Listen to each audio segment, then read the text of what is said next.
नमस्कार दोस्तों, मेरा नाम कपिल सिक्का है। स्वागत है आपका स्टडी आई की एजुकेशन प्लेटफॉर्म में। आज जुडिशरी की सीरीज में हम करने जा रहे हैं ordinance making power of president and governor, article 123 and article 213। ये डिटेल में डिस्कस करता है इन दोनों पावर्स के बारे में। इसी के साथ साथ आज हम ये भी देखेंगे कि सुप्रीम कोर्ट ने कई बार इस पावर को क्यों क्रिटिसाइज किया है। अगर आप स्टेट जुडिशरी के एग्जाम्स की प्रिपरेशन कर रहे हैं तो इसके कोर्सेज आप हमारे यहाँ से परचेज कर सकते हैं। कोर्सेज आपके प्रीलिम्स और मेंस के लिए काफ़ी इंपॉर्टेंट हैं और बहुत हेल्पफुल रहेंगे आपको प्रिपरेशन करने में। साथ ही साथ आप स्टडी आई क्यू पे इन विभिन्न माध्यमों से हमसे जुड़ सकते हैं और इसके पीडीएफ अपने टेलीग्राम चैनल @कपिल लाइव से डाउनलोड कर सकते हैं। आप मुझे @कपिल सिक्का ट्विटर हैंडल पे भी फॉलो कर सकते हैं। चलते हैं ऑर्डिनेंस मेकिंग पावर की तरफ। Article 123 of the constitution. Article 123 of the constitution कहता है कि प्रेसिडेंट के पास एक पावर है जिसमें वो ऑर्डिनेंसेस को प्रमोलगेट कर सकते हैं। अभी ऑर्डिनेंसेस जो हैं ये legislative power of the president में गिने जाएंगे। ऑर्डिनेंसेस जब भी पार्लियामेंट सेशन में नहीं होगी या एक भी हाउस सेशन में नहीं है, तब इस ऑर्डिनेंस पावर को यूज करके प्रेसिडेंट जो है वो ऑर्डिनेंस को प्रोमलगेट कर सकते हैं। साथ ही साथ गवर्नर के पास भी सेम पावर है। आर्टिकल 213 में जब भी कोई स्टेट लेजिस्लेचर का हाउस अगर यूनिकैमरल है तो एक हाउस, बाई कैमरल है तो दोनों हाउस सेशन में नहीं है, तो गवर्नर इस पावर को यूज कर सकते हैं। इस पावर को यूज करके जो लॉज बनाए जाएंगे उनका सेम इफेक्ट या इंपैक्ट होगा जो पार्लियामेंट के लॉज का होगा। पार्लियामेंट के लॉज परमानेंट होते हैं, ये लॉज टेम्परेरी इन नेचर होंगे क्योंकि ये लॉज किसी ना किसी इमीडिएट मैटर पे बनाए गए हैं, अर्जेंट मैटर पे बनाए गए हैं या किसी अनफोर्सीन सर्कमस्टांस को ध्यान में रखते हुए बनाए गए हैं। तो ये पावर सिर्फ इसीलिए दी गई है कि अगर आपकी पार्लियामेंट सेशन में नहीं है, आपकी स्टेट लेजिस्लेचर सेशन में नहीं है, तो एग्जीक्यूटिव ऑफिस पे यानी गवर्नर और प्रेसिडेंट के पास ये पावर्स होनी चाहिए कि वो लॉ मेकिंग कर सके। डॉक्टर भीमराव अंबेडकर का कहना था कि ये पावर्स को यूज करके वो किसी भी इमरजेंसी सिचुएशन में, किसी भी सिनेरियो में लॉ मेकिंग को कर सकते हैं और डेमोक्रेटिक प्रोसेस को और भारत के या हमारे कॉन्स्टिट्यूशन की लेजिस्लेटिव प्रोसेस को वो स्टार्ट या फिर कंटिन्यू कर सकते हैं। अगर हम बात करें ये पावर क्या कंप्लीट या एब्सोल्यूट होती है? बिल्कुल नहीं। ये पावर कुछ लिमिटेशंस के साथ आती है। सबसे पहली चीज, जब दोनों हाउसेज या कोई एक हाउस सेशन में ना हो, ये पावर तभी यूज की जाएगी। अगर पार्लियामेंट सेशन में है तो ऑर्डिनेंस नहीं लाया जा सकता। दूसरी बात, ये सेटिस्फैक्शन ऑफ प्रेसिडेंट पे भी डिपेंड करता है। अगर प्रेसिडेंट भी साथ में सेटिस्फाइड हैं, पहली बात तो हाउस सेशन में नहीं है, दूसरी बात प्रेसिडेंट भी सेटिस्फाइड है कि ऐसा समय आ गया है कि हमें इस पावर को यूज करना चाहिए, तभी ये पावर यूज की जाएगी। और ये पावर तभी यूज की जाएगी जब कोई इमीडिएट एक्शन की जरूरत हो। अगर प्रेसिडेंट को लगता है कि कुछ टाइम वेट करके जब लेजिस्लेचर बैठ जाएगी, जब लोकसभा राज्यसभा आ जाएगी, ये लॉ तब पास कर दिया जाएगा, तो तब तक वेट भी किया जा सकता है। लेकिन यहां पे ये देखा जाएगा कि कोई इमीडिएट एक्शन की जरूरत है, तो इमीडिएट एक्शन के लिए आप ऑर्डिनेंस को प्रोमलगेट कर सकते हैं। साथ ही ऑर्डिनेंस मेकिंग पावर को एक्सटेंसिव होगी पार्लियामेंट की लॉ मेकिंग पावर के साथ। हर उस टॉपिक पे, हर उस फील्ड में जहां पे पार्लियामेंट लॉ बना सकती है, उन्हीं टॉपिक्स पे प्रेसिडेंट भी ऑर्डिनेंस ला सकते हैं। किसी भी एक्स्ट्रा टेरिटोरियल मतलब किसी और ऐसी पावर जहां पे पार्लियामेंट की लॉ बनाने की पावर ना हो, वहां पे प्रेसिडेंट ऑर्डिनेंस नहीं ला सकते। तो को टर्मिनस है एक तरह से। अगर हम कहें कि गवर्नर के केस में ये पावर्स किस किस सिनेरियो में आ सकती है, तो गवर्नर के केस में ये पावर थोड़ी सी डिफरेंट होती है। इसको अभी हम डिटेल में आगे देखेंगे। एक और चीज यहां देखेंगे कि ऑर्डिनेंस जब अप्रूव होके एक्ट बन जाता है तो वो 6 हफ्ते की वैलिडिटी के साथ रह सकता है। 6 हफ्ते कब से? जैसे ही हाउस वापस सेशन में आ जाए, प्रेसिडेंट ने एक ऑर्डिनेंस को प्रोमलगेट किया, हाउस वापस सेशन में आ गया। जैसे ही हाउस सेशन में आ जाता है, अब हाउस के पास 6 वीक्स हैं इसको पास करने के। अगर हाउस इसको 6 वीक्स में नहीं डिस्कशन पे ले पाता, डिबेट पे नहीं ले पाता, तो ये ऑर्डिनेंस लैप्स हो जाएगा। अच्छा, ये 6 हफ्ते से पहले या किसी और समय तक प्रेसिडेंट इस पावर के थ्रू इस ऑर्डिनेंस को विड्रॉ भी कर सकते हैं। तो और किसी भी समय इसको विड्रॉ किया जा सकता है। याद रखने वाली बात यह है कि ये प्रेसिडेंट की डिस्क्रिशनरी पावर नहीं है। याद रखिएगा, प्रोमulgation करना और विड्रॉ करना ये डिस्क्रिशनरी पावर नहीं है। जब तक काउंसिल ऑफ मिनिस्टर प्रेसिडेंट से इस पावर को यूज करने के लिए नहीं कहेंगे, तब तक प्रेसिडेंट या गवर्नर इस पावर को यूज नहीं कर सकते। एक और चीज कि ये पावर कभी रेट्रोस्पेक्टिव यूज नहीं की जा सकती, मतलब कोई भी ऐसा लॉ नहीं लाया जा सकता जो बैक डेट से इंप्लीमेंट किया जा सके, मतलब जिस दिन से वो ऑर्डिनेंस आएगा वो लॉ उसी दिन से इंप्लीमेंट होगा, तो कोई भी बैक डेट वाला लॉ नहीं लाया जा सकता। दूसरी बात यह है कि ये पार्लियामेंट के किसी एक्ट को, पार्लियामेंट के किसी लॉ को भी अपील करने के लिए लाया जा सकता है, ये किसी टैक्स लॉ को भी अमेंड करने के लिए लाया जा सकता है, लेकिन ये कॉन्स्टिट्यूशन को अमेंड करने के लिए नहीं लाया जा सकता। तो ये सबसे इंपॉर्टेंट पॉइंट हो जाता है कि अगर आपको कॉन्स्टिट्यूशन अमेंड करना है तो आप ऑर्डिनेंस के थ्रू नहीं कर सकते। चलते हैं ऑफिस ऑफ गवर्नर की तरफ, आर्टिकल 213 देखते हैं।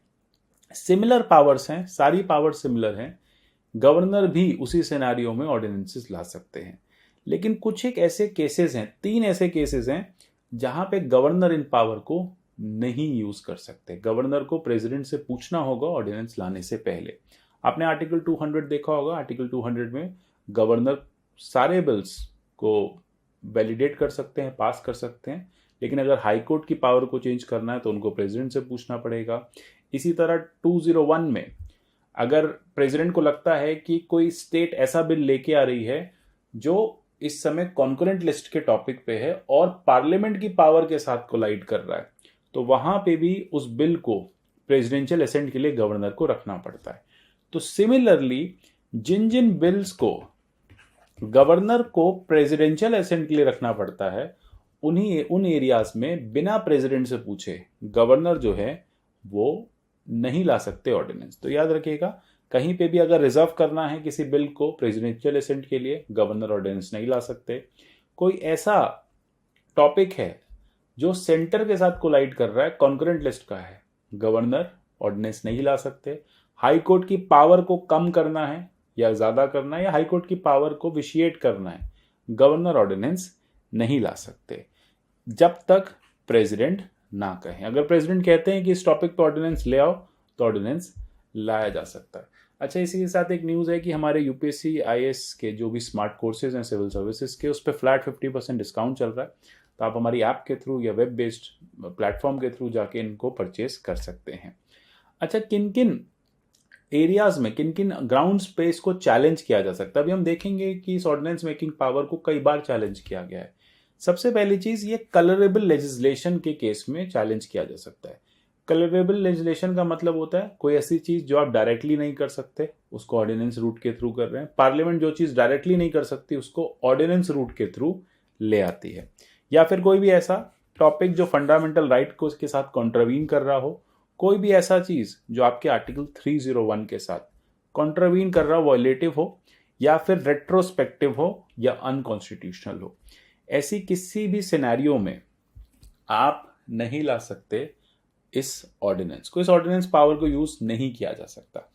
अच्छा, पास्ट में देखेंगे कि सुप्रीम कोर्ट का क्या जजमेंट रहा है, सुप्रीम कोर्ट का क्या व्यू रहा है ऑर्डिनेंस मेकिंग पावर को। सबसे पहले इस पावर को क्वेश्चन किया गया था RC Cooper versus union of India, ये बैंक नेशनलाइजेशन केस था।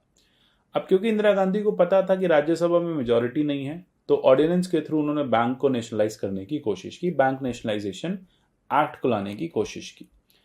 अब यहां पे उसको क्वेश्चन किया गया, इस ऑर्डिनेंस को क्वेश्चन किया गया कोर्ट ऑफ लॉ, कोर्ट में, और कोर्ट ने कहा कि ये नेशनलाइजेशन का प्रोसेस तो जब पार्लियामेंट बैठती अब तब भी कर सकते थे, इसमें इतनी जल्दी करने की क्या जरूरत थी। तो इसमें कोई इमीडिएट एक्शन की जरूरत तो थी नहीं, और पार्लियामेंट ने यही आपकी सुप्रीम कोर्ट ने यही कहा कि प्रेसिडेंट का जो डिसीजन है उसको हम चैलेंज कर सकते हैं अगर उसमें कोई इमीडिएट एक्शन का ग्राउंड हमें मिलता ही नहीं है। क्योंकि अगर आप इमीडिएट एक्शन के ग्राउंड पे नहीं पास करें, मतलब आप उसको पास कर रहे हैं लेकिन अभी तो इमीडिएट एक्शन का हमें कुछ ग्राउंड ही नहीं दिख रहा, तो ऐसे में हम इसको चैलेंज कर देंगे। इसी के बाद एके रॉय केस में यही कहा गया कि अगर हम इसकी कॉन्स्टिट्यूशनैलिटी को देखेंगे, हमने यहाँ पे एक नेशनल सिक्योरिटी ऑर्डिनेंस की बात कर रहे हैं, वहाँ उसका एक ऑर्डिनेंस आता है। अब यहाँ पे कोर्ट कहता है कि प्रेसिडेंट की जो पावर है ऑर्डिनेंस मेकिंग की, वो जुडिशियल रिव्यू के बियॉन्ड नहीं है।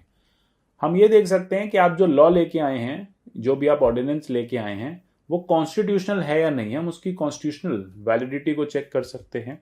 साथ ही साथ हम ये भी देखेंगे कि आपने कोई सब्सटेंशियल ग्राउंड यूज किया है इसको पास करने का। तो आइडिया बस यही है कि अगर पार्लियामेंट कोई काम डायरेक्टली नहीं कर पा रही तो हम उसे ऑर्डिनेंस रूट से नहीं करने देंगे। पार्लियामेंट कोई काम डायरेक्टली नहीं कर सकती, अनकॉन्स्टिट्यूशनल है, तो उसे हम ऑर्डिनेंस रूट से नहीं लाने देंगे। देखो ऑर्डिनेंस क्या होता है, ऑर्डिनेंस के केस में कभी भी डिस्कशन नहीं होता। अगर आप बात करें लॉ मेकिंग प्रोसेस की, तो पार्लियामेंट या डेमोक्रेसी ये कहती है कि सारे लॉज जो हैं वो डिस्कशन के साथ बनाए जाएंगे। कोई भी सरकार लॉ लाना चाहती है तो लोकसभा में ले जाती है, राज्यसभा में ले जाती है, डिटेल डिस्कशन होता है, मीडिया को भी पता चलता है और फाइनली फिर वो लॉ बनता है। अब ऐसे में ऑर्डिनेंस के केस में किसी को कुछ पता नहीं चलेगा, किसी को कोई डिस्कशन करने का मौका नहीं मिलेगा। सीधा एक गैजेट आएगा, उसमें ये लिख दिया जाएगा कि प्रेसिडेंट इस पावर से, आर्टिकल 123 की पावर से ऑर्डिनेंस को प्रोमलगेट कर रहे हैं। अगर हम बात करें DC Wadhwa versus state of Bihar, ये एक ऐसा केस है जिसमें लगभग 259 ऑर्डिनेंसेस को रीप्रोमलगेट किया गया था, तो इस केस को हम कहते हैं कि रीप्रोमलगेशन का भी केस है। अब यहाँ पे कोर्ट ने ये देखा कि आप एक लॉ को, एक ऑर्डिनेंस को बार बार रीप्रोमलगेट कैसे कर सकते हैं। अब यहाँ पे क्या होता था, एक लॉ पास किया, फिर जैसे ही हाउस सेशन में आया, बिहार असेंबली सेशन में आई, वैसे ही उसको गवर्नर ने विड्रॉ कर लिया। फिर से जैसे ही हाउस रिसेस में गया, फिर उसी लॉ को दोबारा से, ऑर्डिनेंस को दोबारा से ले आए। तो ऐसा 14 साल तक करते रहे। तो इसको कोर्ट ने क्वेश्चन किया कि आपने तो ऑर्डिनेंस राज बना रखा है, अगर आपने किसी ऑर्डिनेंस को रीप्रोमलगेट किया, मतलब दोबारा से आप ऑर्डिनेंस लेके आए हैं और हमें उसकी कोई वैलिडिटी नहीं दिखती, तो हम उस ऑर्डिनेंस को स्ट्राइक ऑफ कर देंगे।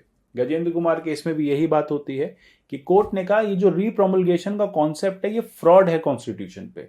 आप बार बार रीप्रोमलगेशन करके डेमोक्रेसी को अंडरमाइन कर रहे हैं, आप लेजिस्लेटिव प्रोसीजर को अंडरमाइन कर रहे हैं। आप एक काम करिए, अगर आपको लगता है कि आपने एक ऑर्डिनेंस को पास किया है और जैसे ही हाउस सेशन में आता है, आपको उस पर डिटेल डिस्कशन करना चाहिए अगर आप उसको लॉ बनाना चाहते हैं। तो अभी ऑर्डिनेंस के रूट से बार बार गवर्नेंस मत करिए, क्योंकि ये फ्रॉड है कॉन्स्टिट्यूशन पे और हम इसको नहीं अलाउ करेंगे। अगर हमें कोई भी रीप्रोमलगेट होता हुआ इस तरह का कोई भी हमें ऑर्डिनेंस दिखा, तो हम उसे जरूर क्वेश्चन करेंगे और जरूर उसकी कॉन्स्टिट्यूशनल वैलिडिटी या अदरवाइज आप उसको हम जरूर रिव्यू करेंगे। अच्छा, फाइनली एक जजमेंट आती है 2017 में, बहुत लेटेस्ट है। ये कहती है कि जुडिशियल रिव्यू ऑर्डिनेंसेस का हम बिल्कुल कर पाएंगे। यहाँ पे हम ये देखेंगे कि आपने इसको ट्रांसपेरेंटली, आपने इसको कॉन्स्टिट्यूशनली, या फिर आपने इस पूरे के पूरे ऑर्डिनेंस को लाने से पहले कॉन्स्टिट्यूशनल मेजर्स को ध्यान में रखा है या नहीं रखा है। साथ ही साथ हम ये भी देखेंगे कि आप इसकी अगर रीप्रोमलगेशन बार बार करते हैं तो वो हार्मनी ड्रॉ नहीं करता कॉन्स्टिट्यूशन के, आपकी सुप्रीमेसी ऑफ पार्लियामेंट के साथ। तो ये बहुत इंपॉर्टेंट बात हो जाती है कि कोर्ट ने ऑर्डिनेंस मेकिंग पावर को अलाउ किया। कोर्ट ने कहा ये कॉन्स्टिट्यूशनल है, इसे बिल्कुल यूज करो, लेकिन अगर आप इस पावर को मिसयूज करोगे तो फिर कोर्ट को जुडिशियल रिव्यू करने आना पड़ेगा। और कोर्ट बार बार आता रहा है, ये हमने डीसी वाधवा केस में देखा, आरसी कूपर केस में देखा, कृष्ण कुमार सिंह केस में देखा, ये हमेशा आता रहे। क्योंकि कोर्ट भी बार बार एक ही बात कहता है कि अगर आप अंबेडकर की बात याद करें तो अंबेडकर ने यही कहा था, ये पावर सिर्फ इमरजेंसी सिचुएशन की है, ये पावर सिर्फ सिचुएशनल बेस्ड है, इस पावर का मिसयूज नहीं होना चाहिए। इस पावर को पार्लियामेंट लॉज को बाईपास करने के लिए, एक डिबेट से, डिस्कशन से बाईपास करने के लिए ना यूज करे। क्योंकि पूरे वर्ल्ड में आपको कोई भी डेमोक्रेटिक कॉन्स्टिट्यूशन ऐसा नहीं दिखेगा जहां पे प्रेसिडेंट के पास, जब हम बात करते हैं पार्लियामेंट्री डेमोक्रेसी की, तो कोई पूरे वर्ल्ड में ऐसी पार्लियामेंट्री डेमोक्रेसी नहीं है जहां पे प्रेसिडेंट के पास ये एक्स्ट्रा लेजिस्लेटिव पावर या स्पेशल लेजिस्लेटिव पावर दी गई है। तो आशा करता हूँ टॉपिक आपको समझ में आया होगा। मिलेंगे इस तरह की और बहुत सारी टॉपिक्स में, इस सीरीज में चलते रहेंगे। आप इस चैनल को सब्सक्राइब करके रखिए और वीडियोस को लाइक करते रहिए। मिलते हैं अगले सेशन में, तब तक के लिए good bye, take care and God bless you all.